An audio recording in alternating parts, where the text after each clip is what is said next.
Hello, this is Deanna, and this is my reflection number 3 for interdisciplinary learning. And I'm just going to go through the 3 questions briefly and kind of display my knowledge through this medium.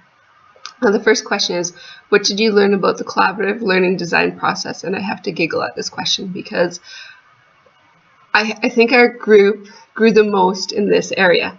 And it's funny because all the articles echo about collaboration and building relationships and how important this is to do that. And all our courses do that, actually, build relationships. And honestly, once we found out who our group members are, we dove into the unit plan project. And we kind of found that the first 3 activities were a nuisance. We have a unit plan project to get through, and I don't know what these activities are for, but we'll do them.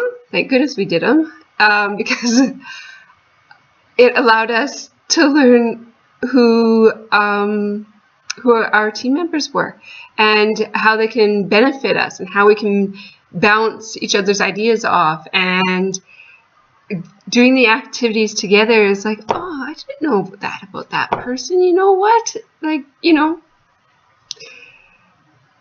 even creating a group name created cohesion between all of us. And so I am so glad once we dove into the project, we held back on the reins. And I remember one meeting we said, I think we need to let the instructor guide us.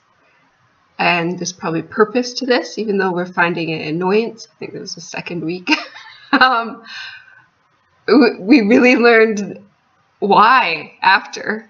And too bad it wasn't till after we learned why, because it was so important that you did the activities and really built a collaborative learning design process. Because not only did we find out each other's strengths and it brought cohesiveness into the group, but it allowed us to drive a protocol on how we are going to make decisions, when we're going to meet weekly, just the foundations to building a great interdisciplinary learning design. It's a foundation. So Strober explains that without collaboration, you've limited the success of the design, which is true, but to collaborate well, you need to know each other and you need to build those relationships, which is echoed in all the articles as well, but I guess we just didn't get it initially, and now we got it.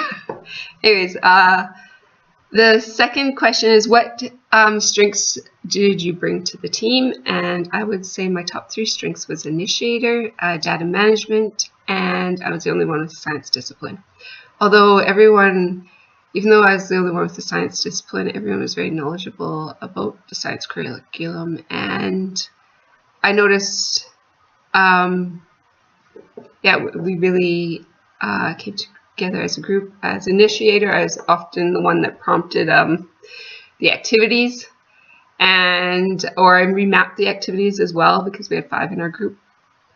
And I placed them into our own folder, and I often sent an email, kind of just briefing of the things we need to do this week, and kind of things we needed to have ready before we had our weekly meetings. And then for the last question, how has your understanding of interdisciplinary learning evolved throughout the course? And it has evolved drastically. From the beginning, I kind of felt it was, well, even today, an idealistic approach that we all should be moving towards. But earlier in the course, I felt that this was an unachievable idealistic method. And now I see that, yes, it is something that it is achievable. There are hurdles that you have to climb, but definitely achievable and worthwhile doing. Like Mark Turner in his videos there, like it's so heartwarming when you can see high school students loving what they do. Like if you can get high school students loving what they're doing, then I think you're golden, because I think high school might be the most difficult area to teach. And I think the reason it is because we've divided everything into subject areas, and it is difficult to build relationships when you have 120 different students for one term, versus if you had 40 students and you could just focus on them and really learn about them. Oh, that would be magnificent. And I kind of look at my own community. I'm like, you know, we could do that in my community. Maybe not building houses, but, you know, our community is so strong with firefighting. Why couldn't we do something that revolved around firefighting? And, you know, there's math there. There's everything you need there. So, yeah, that's just kind of an idea that flows to my head. So I'd like to end this video note with my ideas of interdisciplinary learning. It puts the students first. So thank you for listening. Bye.